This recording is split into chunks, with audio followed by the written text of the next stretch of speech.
Specially মানুহ দূৰৰ পৰা আহে। বিসমুল্লাহ হোটেল এখন ওচৰতে ইয়াত লিখা আছে দেখিলে পাইছে ইয়াত ভাত মাছ মাংস ৰুটি বিৰিয়ানী আদি পোৱা যায়। তেতিয়া এইটো খাদ্য যেতিয়া নাপাব কাষ্টমাৰ নহ'ব, দোকানখন নচলিব। মুছলিম হোটেল দেখা পালে হিন্দু মানুহ এগিলাচ পানীও নাখাব।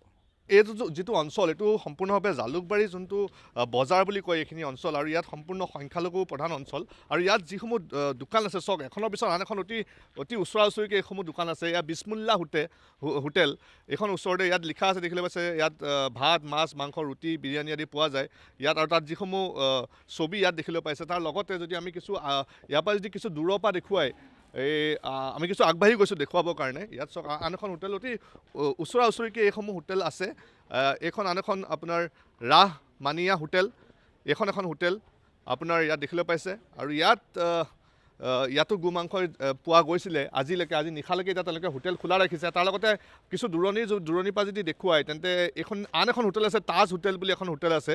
এই সম্পূৰ্ণ এই যি এলেকাটো মূল পথৰ পৰা কিছু দূৰত, আৰু তাৰ লগতে যি ইয়াত এই সম্পূৰ্ণ অঞ্চলটো এখন বজাৰ অঞ্চলৰ মাজত তেওঁলোকে বিক্ৰী কৰিছে। তাৰ লগতে ইয়াৰ কাষেদি এটা ৰেল লাইন ক্ৰছিং গৈছে। তাৰ লগতে এইখিনি সম্পূৰ্ণভাৱে সংখ্যালঘু প্ৰধান অঞ্চল। এতিয়া আমাৰ এইটো ব্যৱসায় কৰি আমি চলি আছোঁ, অকল আমি যে চলিছোঁ তেনেকুৱা নহয়। ইয়াতে এটা হোটেলৰ জৰিয়তে কমচে কম 15-20 জন মানুহ চলি আছে এই হোটেলখনৰ জৰিয়তে। এতিয়া চৰকাৰে যেতিয়া আইন ওলাই দিছে বা গৰু মাংসটো নিষিদ্ধ কৰিছে তেতিয়া আমি কৰিব লাগিব বন্ধ। ঠিক আছে। আৰু এতিয়া আমাৰ উপায়টো হ'ব কি?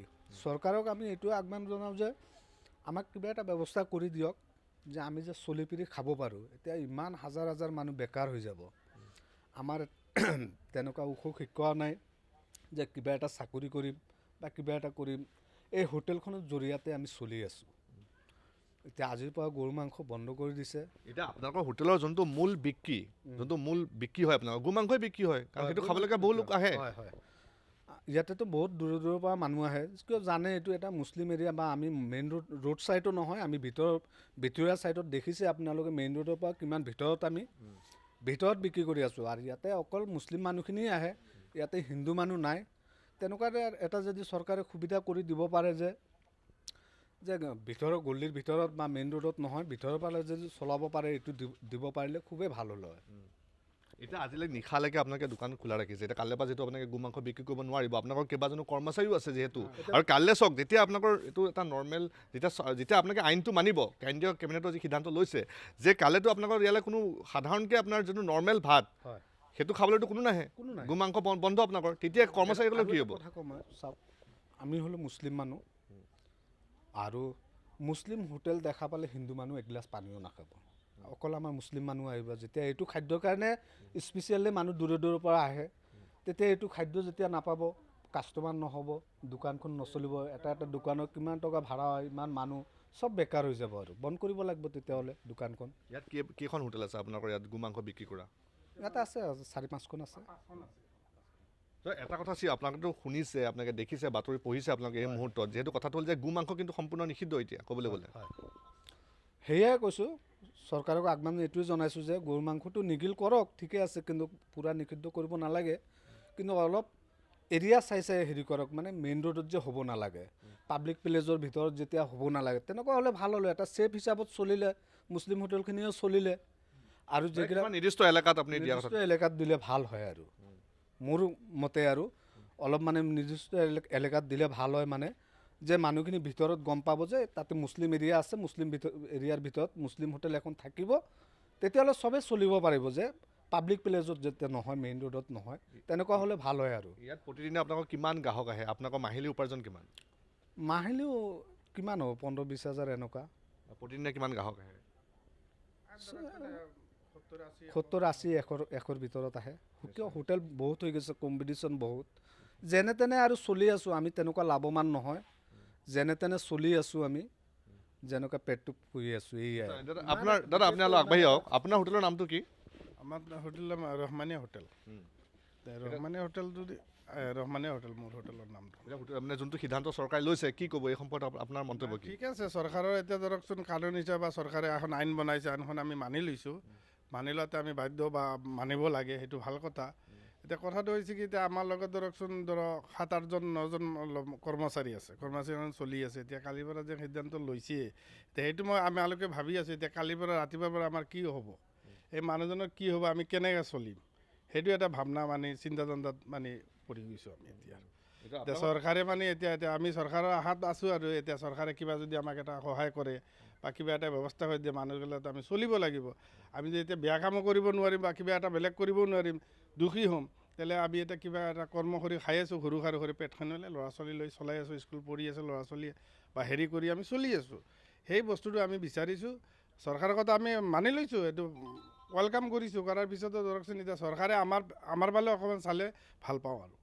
এতিয়া আপোনাৰ হোটেলত যোনটো নিৰামিষ ভাত খাবলৈ আহে তাতকৈ আপোনাৰ গো মাংস খাবলৈ অহা গ্ৰাহকৰ সংখ্যা বেছি নিশ্চয় আপোনাৰ? হয় নিশ্চয়, এইটো আমাৰ এইখন মানে হ'ল এইটোতো মেইন ৰোড না, আপোনালোকে আহিছে চাই লওক, ইয়াতে পাঁচখন আছে, এইটো মানে কোনো নহয়, এইটো মাজৰ এটা ৰোড। তো ইয়াতে যিমান দূৰ দূৰান্তৰ মানুহ আহে, বিদেশী মানুহ, ইয়াতে বেছিভাগ বিদেশী মানুহ আহে, ধুবুৰী বৰপেটা মানে বহুত দূৰৰ দূৰৰ মানে ট্ৰেইনৰ পৰা মানুহ আহে, বাছৰ পৰা আহে, আহিলে ইয়াতে মানুহ জানা আছে এইখিনি মানে ভিতৰত সোমালে মানে খাব পাৰে, সেইটো হৈ যাব মানুহ আহে আৰু।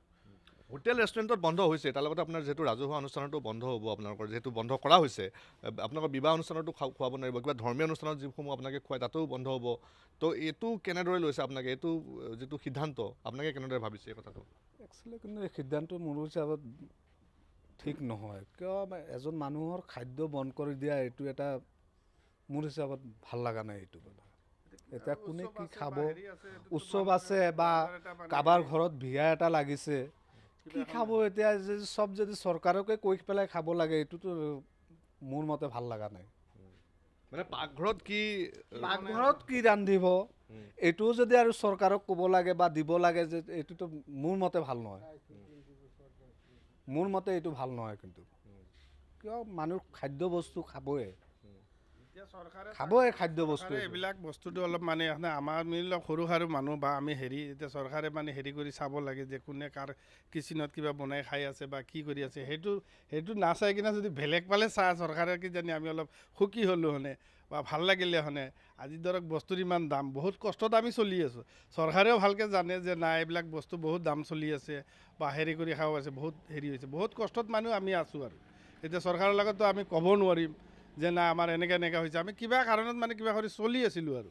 এখন দোকানৰ ভাড়া ধৰকচোন মানে 15 থেকে 18,000 টকা, 3-4টা কৰ্মচাৰী 5-7জন মানুহ লৈ আমি চলি আছোঁ, আমাৰ ফেমিলিত 4-5জন লৈ চলি আছোঁ, ঘৰ ভাড়াত থাকোঁ, ইয়াতেতো আমাৰ ধৰকচোন বা ঘৰ মাটি নাই, আমি ভাড়াতে থাকোঁ, দোকানৰ ভাড়া ঘৰৰ ভাড়া, তো কিমানখিনি প্ৰেছাৰ পৰে আমিহে জানো। চৰকাৰে এখন মানে কিবা এটা কৰিছে বা কিবা ভাৱনা চিন্তা কৰি কৰিছে, এতিয়া আমি মানিব লাগিব, উপায়তো নাই, মানিম। আপোনালোকৰ যোনটো ব্যৱসায়, মই ইয়াত আহি পেলাই যিখিনি কথা জানিলোঁ, আপোনালোকৰ পেটততো কালি বা গামোচা মাৰিব লাগিব, এনেকুৱা অৱস্থা হ'ব আপোনালোকৰ? সেইটোৱে আৰু ইয়াতেতো আৰু একো নাই, চৰকাৰেতো আমাৰ ফালে চোৱা নাই বা কিবা এখন কৰোঁতে যদি কিবা এটা জাননী দিলে নে গপকৈ মানে আজি কৈছে কিজানি কালিৰ পৰা হৈ যাব পাৰে, এতিয়া কালিৰ পৰা আমাৰ দোকান বন্ধ হয়, এতিয়া মালিকেতো ঘৰ ভাড়াটো ল'বই, লাইটৰ বিল দিবই লাগিব, কটাৰ কথা, সেইবিলাক তাৰ মালিকে এৰি নিদিব। তো সেইবিলাকৰ ফালে চাই কিনে যদি মালিকে চৰকাৰে কিবা এটা মানে আমাক সহায় কিবা আগবঢ়ায়, আমি মানে অলপমান সুখী হ'লোঁ হনে বা সলাই আৰু এইটো যিটো অঞ্চল, এইটো সম্পূৰ্ণভাৱে জালুকবাৰী যোনটো বজাৰ বুলি কয় এইখিনি অঞ্চল, আৰু ইয়াত সম্পূৰ্ণ সংখ্যালঘু প্ৰধান অঞ্চল, আৰু ইয়াত যিসমূহ দোকান আছে চক এখনৰ পিছত আন এখন অতি ওচৰা ওচৰিকৈ এইসমূহ দোকান আছে। ইয়াত বিছমুল্লা হোটেল এইখন ওচৰতে, ইয়াত লিখা আছে দেখিলে পাইছে, ইয়াত ভাত মাছ মাংস ৰুটি বিৰিয়ানী আদি পোৱা যায় ইয়াত, আৰু তাত যিসমূহ ছবি ইয়াত দেখিবলৈ পাইছে, তাৰ লগতে যদি আমি ইয়াৰ পৰা যদি কিছু দূৰৰ পৰা দেখুৱাই আমি কিছু আগবাঢ়ি গৈছোঁ দেখুৱাবৰ কাৰণে, ইয়াত চক আন এখন হোটেল অতি ওচৰা ওচৰিকৈ এইসমূহ হোটেল আছে। এইখন আন এখন আপোনাৰ ৰাহমানিয়া হোটেল, এইখন এখন হোটেল আপোনাৰ ইয়াত দেখিবলৈ পাইছে, আৰু ইয়াতো গো মাংস পোৱা গৈছিলে আজিলৈকে, আজি নিশালৈকে এতিয়া তেওঁলোকে হোটেল খোলা ৰাখিছে। তাৰ লগতে কিছু দূৰণিৰ পৰা যদি দেখুৱায় তেন্তে আন এখন হোটেল আছে, তাজ হোটেল বুলি এখন হোটেল আছে। এই সম্পূৰ্ণ এই যি এলেকাটো মূল পথৰ পৰা কিছু দূৰত, আৰু তাৰ লগতে ইয়াত এই সম্পূৰ্ণ অঞ্চলটো এখন বজাৰ অঞ্চলৰ মাজত তেওঁলোকে বিক্ৰী কৰিছে। তাৰ লগতে ইয়াৰ কাষেদি এটা ৰেল লাইন ক্ৰছিং গৈছে, তাৰ লগতে এইখিনি সম্পূৰ্ণভাৱে সংখ্যালঘু প্ৰধান অঞ্চল, আৰু তাৰ লগতে ইয়াত তেওঁলোকে এই যি ব্যৱসায় বহু বছৰ ধৰি পেলাই কৰি আছে আৰু প্ৰশাসনৰ জ্ঞাত আশাৰে তেওঁলোকে বজাৰ কৰি আছে আৰু নিশা আজি এতিয়া এই সময়লৈকে তেওঁলোকে দোকান খোলা ৰাখিছে তেওঁলোকে এতিয়া এই সময়লৈকে গ্ৰাহকৰ অপেক্ষাত কিন্তু তেওঁলোকে কৈছে যে চৰকাৰে যি সিদ্ধান্ত ল'লে চৰকাৰে যি হতকাৰী সিদ্ধান্ত ল'লে তাৰপিছত তেওঁলোকে কাইলৈৰ পৰা কেনেদৰে চলিব তেওঁলোকে কাইলৈৰ পৰা তেওঁলোকৰ কৰ্মচাৰীসকলক কেনেকৈ পোহপাল দিব তেওঁলোকৰ খা খৰচা উপাৰ্জন কি হ'ব সেই কিন্তু এতিয়া সম্পূৰ্ণভাৱে তেওঁলোকে চিন্তাত পৰিছে এক প্ৰকাৰ উদ্বেগৰ বিষয় হৈ পৰিছে হয় শৰ্মা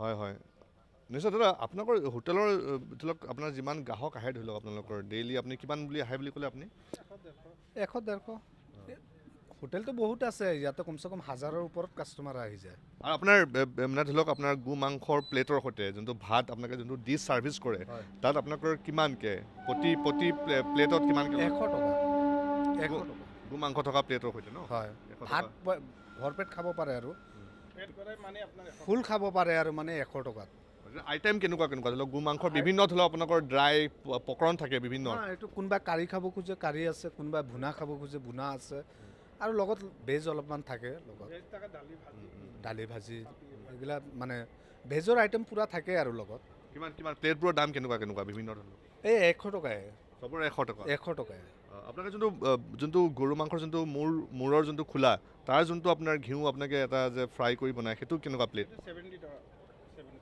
সেইটো প্লেট কিমান 70 এক বাটি 70 এটা পাৰ প্লেট 100 আপোনালোকৰ গ্ৰাহক বহুত সংখ্যক আহে হয় হয় আহে মানে কি ইয়াতে ধৰকচোন বহুত দূৰৰ মানুহ আহে ইয়াতেতো ওচৰা ওচৰি মানুহ নাই আপুনিতো চালে বজাৰখন কিমান দূৰত আছে সেইফালে আপোনাৰ সেই হজ ভৱনটো আছিল বহুত ভিতৰত এইটো এই অঞ্চলখন মানে কি আপোনাৰ কোনো হেৰি ঘুমাব নাই এতিয়া বিদেশী মানুহ আহে এতিয়া ট্ৰেইনত আহে বাছত আহে জালুকবাৰী নামিল বা হেৰিত নামিল সেইবিলাক বিদেশী মানুহ আহে কোনোবা নাইট চুপাৰত আহে ৰাতি 10টা 11টাত 1টা বজাতো আহে 5টা বজাতো ৰাতিপুৱা আহে টুৰিষ্টখিনিও আহে আপোনালোকৰ আহে চব ধৰণৰ মানুহ আহে মানে চবো আহে অসমৰে ল'ৰাকেইটা বেংগলোৰ গৈছে কেৰেলা গৈছে দিল্লী গৈছে হায়দৰাবাদ গৈছে সেইগিলা লেবাৰ শ্ৰেণীৰ মানুহখিনি যেতিয়া আহে ইয়াতে গাড়ীৰ পৰা নামে তেতিয়া ভোক লাগে নিশ্চয় মুছলিম হোটেল বিচাৰি আহে এই তেনেকুৱা লেবাৰ টাইপৰ মানুহখিনি আহে আমাৰ এইটো হোটেল 5খন যেতিয়া আপোনালোকে দেখালে এইটো কিন্তু বহুত দূৰত আছে এইফালে কমচে কম 0.5 কিলোমিটাৰ সেইফালে আছে 0.5 কিলোমিটাৰ সেইফালে আছে এইটো হ'লে এটা গলি ভিতৰত হজ ভৱনটো চালে মানে বা জালুকবাৰী ব্ৰিজৰ এইফাল দিয়ে মানে আপোনাৰ সৰু এটা গলি আছে গলি ইয়াতে কোনো মানে আমাৰ কোনো প্ৰব্লেম নাই